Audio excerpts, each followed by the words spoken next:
아론의 아들 나답과 아비후가 각기 향로를 가져다가 여호와께서 명령하시지 아니하신 다른 불을 담아 여호와 앞에 분향하였더니 불이 여호와 앞에서 나와 그들을 삼키매 그들이 여호와 앞에서 죽은지라.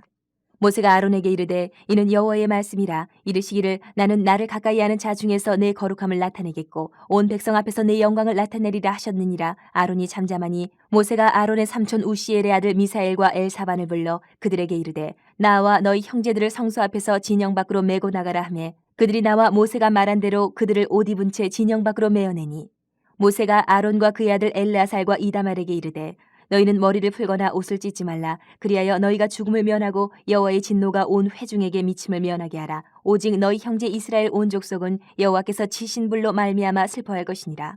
여호와의 관유가 너희에게 있은즉 너희는 회막문에 나가지 말라. 그리하면 죽음을 면하리라. 그들이 모세의 말대로 하니라. 여호와께서 아론에게 말씀하여 이르시되 너와 네 자손들이 회막에 들어갈 때에는 포도주나 독주를 마시지 말라. 그리하여 너희 죽음을 면하라. 이는 너희 대대로 지킬 영영한 규례라. 그리하여야 너희가 거룩하고 속된 것을 분별하며 부정하고 정한 것을 분별하고 또 나 여호와가 모세를 통하여 모든 규례를 이스라엘 자손에게 가르치리라. 세상에서 일어나는 정말 강력 범죄의 많은 부분이 술 취한 상태에서 일어난다고 합니다. 음주 상태에서. 왜냐하면 술 취한 사람은 이 죄악적인 본능을 자기 스스로 통제할 수가 없어서 죄악을 저지르게 된다는 거죠. 범죄하게 된다. 악한 일을 저지르게 되는 거죠. 술 취함으로 오늘 우리가 읽은 본문에 하나님 앞에서 범죄해서 죽음을 당한 아론의 아들들의 그 경우를 보면서 우리가 그 교훈을 깨달아야 될 것 같습니다.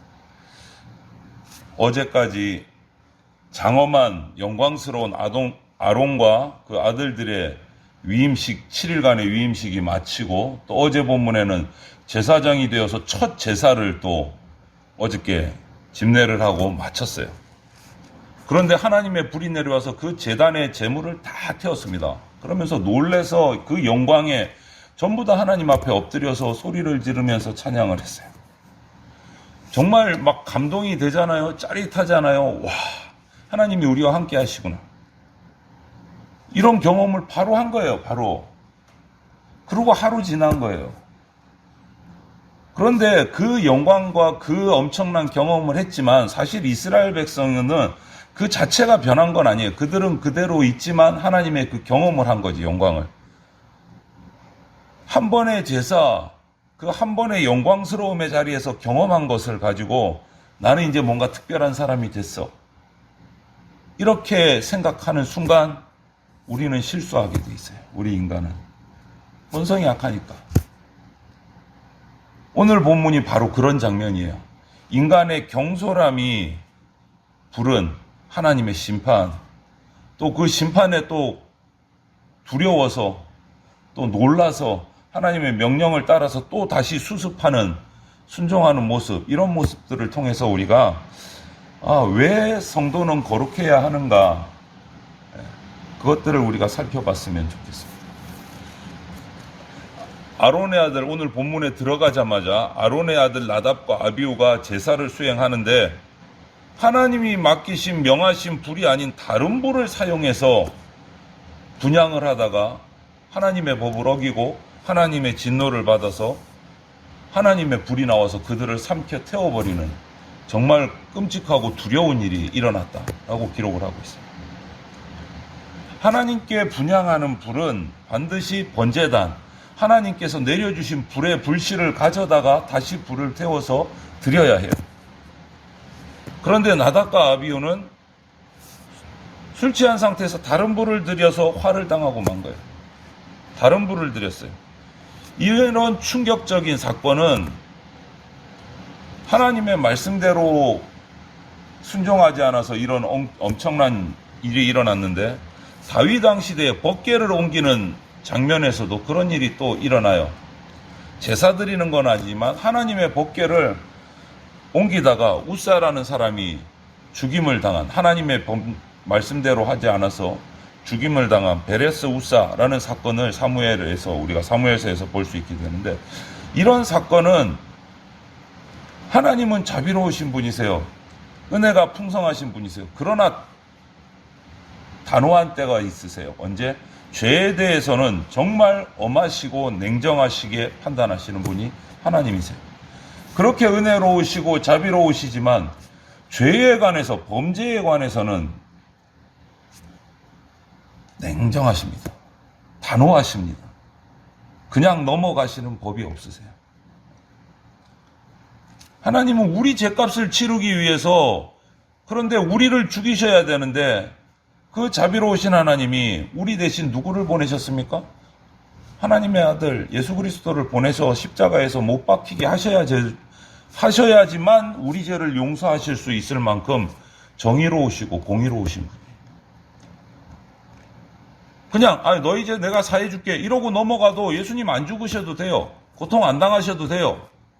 그럼에도 불구하고 하나님은 정의롭고 공의로운 분이시기 때문에 죄 앞에서는 반드시 짚고 넘어가시고 그 대가를 치르게 하신다. 지금 우리가 그래서 그 예수님이 우리를 대신해서 이 땅에 오셔서 고난을 당하시는 사순절을 우리가 묵상하고 있잖아요.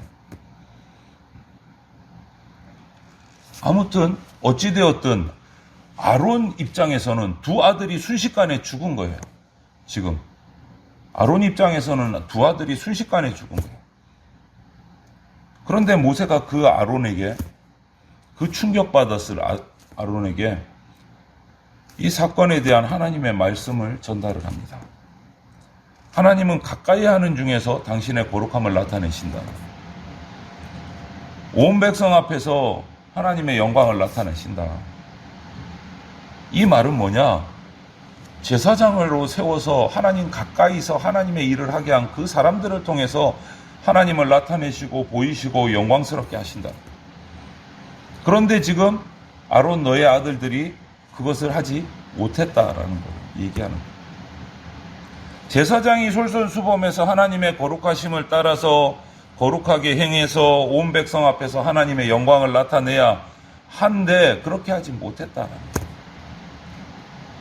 그리고 나서 아론에게 뭐라고 말합니까? 잠잠하라. 아들이 죽었는데 지금 뭐 어떻든 간에 자기 아들이 죽은 거잖아요. 얼마나 안타깝고 답답하고 괴롭고 황망하겠습니까? 그런데 아론에게 잠잠하라고 합니다. 잠잠하라. 그리고 아론이 아닌 다른 사촌들을 시켜서 불러서 이 아론의 아들들 나답과 아비후의 시신을 진영 밖으로 옮겨가라라고 명령을 합니다. 모세가. 그리고 아론의 가족들, 아론뿐만 아니라 아론의 그 형제들과 가족들에게 뭐라고 말합니까? 머리를 풀거나 옷을 찢지 말고 죽음을 면하라. 머리를 풀고 옷을 찢는다는 것은 유대에서 장례가 났을 때 자기 가족들이 죽거나 이랬을 때 그렇게 한단 말이야. 옷을 찢고 머리를 풀어헤치고 슬픔을 애도하는 장면이에요. 그렇게 하지 말라는 거예요. 그렇게 하지 말아야 너희도 죽지 않을 수 있다라. 왜? 나답과 아비후에 대해서 애통하지 말라고 한 이유, 그 죽음에 애통하지 말라고 한 이유는 오히려 그들이 하나님의 법을 어기고 죽임을 당했기 때문에 그들의 죽음에 애통하지 말고 그들의 범죄를 애통해하면서 회개하라. 단순한 죽음에 애통해서 머리를 풀어헤치고 옷을 찢고 하는 것은 절대 하지 말아라. 죽임당한다. 대신 그들이 하나님의 법을 불순종한 데 대해서 회개하고 슬퍼하라고 얘기해요. 하나님은 범죄 앞에서는 이렇게 엄중하십니다. 철저하세요. 범죄에 대한 내 자각과 철저한 회개가 없으면 이런 사건이 또 일어나기 때문에, 이런 일이 또 벌어지기 때문에 우리에게 주시는 말씀은 죄 앞에서는 정말 철저하게 공의롭게 정의롭게 행하십니다. 하나님은 아론에게 제사드리러 들어갈 때, 회막에 들어갈 때 오늘 뭐라고 말씀하십니까? 이 사건이 일어나고 바로 포도주나 독주를 마시지 말라. 회막으로 들어간다는 것은 뭡니까? 아론과 제사장들이 이제 제사드리러 회막을 섬기러 들어가는 거예요. 성전을. 그런데 거기 들어갈 때 포도주와 독주는 마시지 말고 들어가라. 이 경고가 뭐냐? 지금 아론의 아들 나답과 아비후가 여호와께서 명하지 않은 다른 불을 드린 것으로 죽임을 당한 이것이 술 취한 상태에서 제사장 직무를 수행했다가 돌이킬 수 없는 실수를 범한 과오였다라는 것을 암시적으로 얘기해 주는 거예요. 그냥 술 취하지 말고 독주 마시지 말고 포도주 마시지 말라가 아니고 나답과 아비후가 성전에서 회막에서 하나님의 불을 아닌 다른 불을 들이다가 하나님께 죽임을 당한 이후에 바로 이어서 회막에 들어갈 때 포도주와 독주를 마시지 말라. 나답과 아비후가 음주하고 들어가서 하나님을 섬기다가 다른 불을 들여서 죽임 당했다.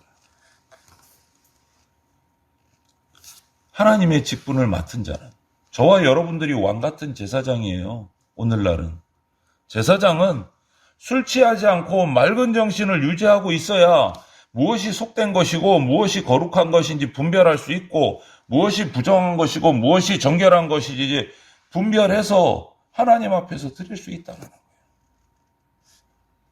그래서 하나님 앞에 나갈 때는 포도주와 독주를 마시지 말라 이렇게 얘기하는 거예요. 이런 말씀은 오늘 현대에 와서 우리에게 우리 삶 속에서 하나님의 선하시고 기뻐하시고 온전한 것을 분별을 해서 하나님 앞에 내 산제사, 삶의 제사를 드려야 하는 저와 여러분들 왕 같은 제사장 모든 성도들에게 적용되는 말씀이에요. 그래서 에베소서 5장 18절에 보면 바울이 성도들에게 이렇게 말하는 글이 적혀져 있어요. 술 취하지 말라. 이는 방탕한 것이니 오직 성령으로 충만함을 받으라. 우리는 성령의 충만함을 받아야죠. 세상 것에 취하면 안 돼요. 세상 것에 취하면 안 돼요. 그거를 명령한 거예요. 세상에 내 시선이 가 있고 세상 것에 빠져 있고 세상의 것에 취해서 비틀거리고 있으면 하나님의 음성을 제대로 들을 수 없는 것은 당연한 거예요. 당연한 거예요. 그러면 하나님 앞에 제대로 예배할 수 없는 것도 당연한 결과예요. 여러분, 하나님의 명령을 받고도 말씀을 읽다가 기도를 하다가 찬송을 하다가 예배를 드리다가 하나님의 음성이 하나님의 나에게 이런 말씀을 주셨어 하는 순간에 잠깐만 생각 좀 해보자. 이렇게 한번 멈추는 순간 내 생각이 거기에 들어갑니다. 왜 이렇게만 해야 되지? 저렇게 하면 더 좋을 것 같은데? 하는 마음이 드는 순간 우리는 이미 하나님 머리 위에 올라서려는 교만함이 나타난 거예요. 하나님이 이런 마음을 주셨는데 이렇게 말씀하시는데 잠깐 생각 좀 해봐. 왜 생각을 해봐요? 하나님이 말씀 주셨는데.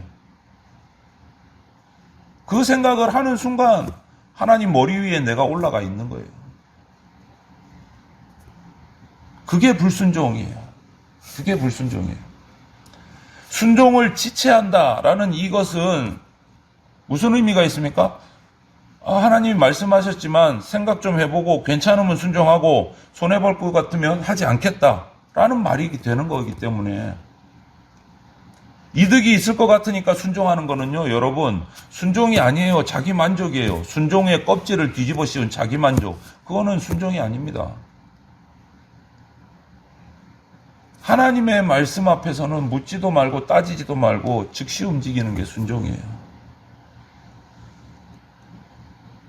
말씀 속에서 깨달음을 얻었을 때 우리가 묵상하다가 말씀을 듣다가 읽다가 기도하다가 말씀 속에 내게 주시는 그 깨달음이 있을 때 바로 순종해야 돼요. 그분의 뜻에 온전히 100% 참여하는 것이 순종이기 때문에 바로 순종해야 돼요. 즉각적으로 해야 돼요. 여기에는 한치의 양보가 있을 수가 없습니다, 여러분. 양보하는 순간 순종이 안 되는 거예요. 순종은 100%여야 돼요. 그렇게 할 때 하나님께 영광이 되고 우리에게는 복이 되는 거예요.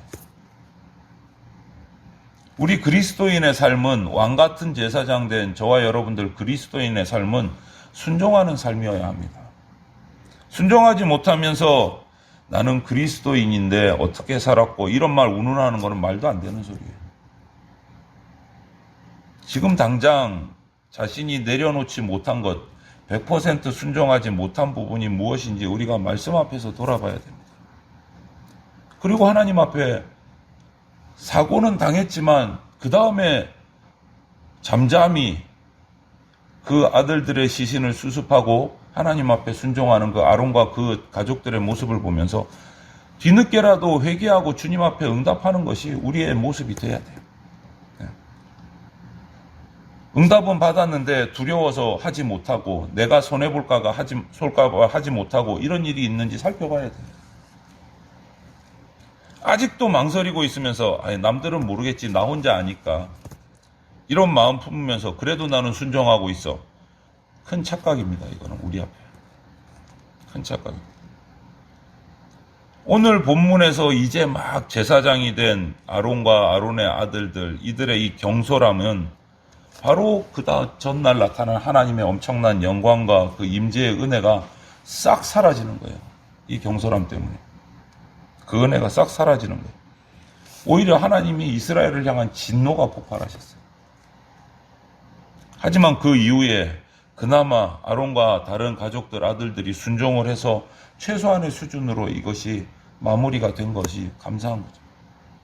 여러분, 우리는 습관, 내 감정대로 하나님을 섬길 수 없습니다. 하나님이 요구하시는 모습대로 살아야 돼요. 그래서 오늘 아론과 그 아들들처럼 심판 중에도 하나님의 말씀에 청중해야 되는 것이 저와 여러분들입니다. 내가 기분 좋을 때는 순종하고 내가 잘 나갈 때는 순종하고 내가 힘들고 어려울 때는 순종하기 힘들다. 이거는 말이 안 되는 소리예요. 어떤 상황 속에서도 순종하는 것이 하나님의 백성이에요. 이렇게 생각할 수도 있어요. 그건 뭐 다른 불을 사용한 것이 죽임을 당할 정도로 큰 잘못인가? 죽임을 당할 정도로. 이렇게 생각할 수 있는데 중요한 것은 다른 불이 중요한 게 아니고 하나님의 명령대로 거룩함을 지키지 못한 게 핵심이에요. 하나님의 거룩함을 지키지 못한 것. 저와 여러분들 그리스도인들은 하나님의 그 거룩한 말씀에 철저하게 순종하는 삶이 돼야 된다라고 말씀하고 있어요. 죄를 멀리하고 하나님을 가까이 하는, 그렇게 해서 거룩한 삶을 살아가는 그러한 주의 백성들이 다 되시기를 주님의 이름으로 축원을 드립니다.